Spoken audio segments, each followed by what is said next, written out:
C'est une convention entre la commune, la préfecture et la gendarmerie au niveau départemental. C'est une convention qui nous lie et qui engagera les 5 ou 6 référents à pouvoir, comme nous le disions, à être vigilants et à s'intéresser, au sens noble du terme, à s'intéresser à son voisinage, à s'intéresser à la vie de son quartier, de son village, pour repérer tout ce qui pourrait être repéré et qui n'est pas, selon lui, selon ce référent, qui n'est pas normal. C'est qu'on doit être très vigilant quand on voit des voitures suspectes ou quelqu'un qui rôde. Donc, à nous de faire appel à la gendarmerie, quoi. Nous n'avons pas forcément plus de délits, plus de vols que d'autres communes du secteur.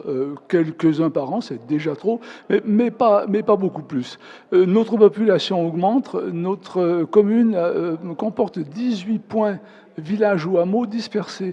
C'est beaucoup géographiquement. En fait, le citoyen va signer une charte. Après cette signature du protocole, va signer une charte qui va l'engager auprès de la gendarmerie, qui va lui rappeler surtout ce qu'il ne doit pas faire, c'est-à-dire se substituer aux gendarmes, mais qui précise notamment ce qu'il doit faire, c'est-à-dire le comportement finalement que tout un chacun devrait adopter face à une situation qui sort de l'ordinaire.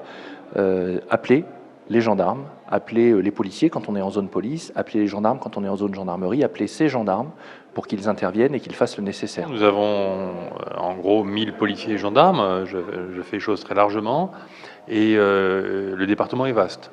Et donc pour lutter contre la délinquance, il est bon d'avoir d'autres leviers, et puis il faut se rappeler que la sécurité est l'affaire de tous, même s'il y a des professionnels qui sont en première ligne, eh bien nous sommes tous associés à la sécurité.